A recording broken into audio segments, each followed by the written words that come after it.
నిత్య పూజ అనేటటువంటిది కానీ మగవాళ్ళే చేయాలమ్మా ఇంట్లో. కానీ కొంతమంది ఇళ్లలో ఏం చేస్తున్నారంటే వంటగదిలో వంటింటి బాధ్యత పూర్తిగా ఆడవాళ్ళకి ఏ విధంగా అయితే అప్పచెప్పబడిందో కొంతమంది ఇళ్లలో పూజా కార్యక్రమాలు కూడా అప్పచెప్పబడింది ఆడవాళ్ళకే. ఆ పని అది ఒక పనిగా భావించి ఆడవాళ్ళకి అప్పచెప్పేస్తున్నారు. ఆ వంటింట్లో ఉన్న దేవుడు ఇది కూడా వీళ్ళకి అప్పచెప్పేస్తున్నారు.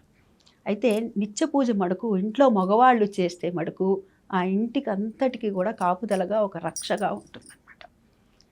ఆడవాళ్ళు చేస్తే ఉండదా అంటే ఉంటుంది, కానీ అంత శాతం ఉండదు, కొద్ది శాతం తగ్గుతుంది.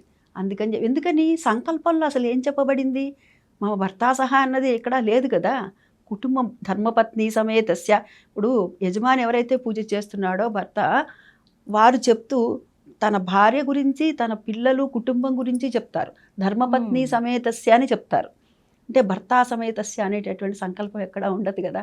అంటే అప్పుడు ఆ సంకల్పాన్ని మనం గమనించినట్లయితే ఇంట్లో ఎవరు పూజ చేయాలన్నది అర్థమైపోతుంది.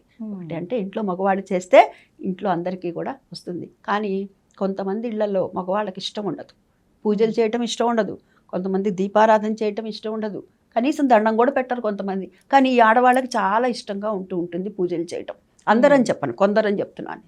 అటువంటి వాళ్ళు చక్కగా నిరాక్షేపణగా ఇంట్లో ఆడవాళ్ళు కూడా పూజ చేసుకోవచ్చు, దేవాలయాల్లో పూజలు చేయించుకోవచ్చు. ఏమంటే నా భర్తకి మరి ఇష్టం ఉండదు, ఆయనకు కూడా ఫలితం రావాలి కదా అని చెప్పి వారి యొక్క ఉత్తరీయాన్ని తీసుకొని వీళ్ళు వేసుకొని చేసేటటువంటి కుటుంబాలు కూడా చాలా ఉన్నాయమ్మా.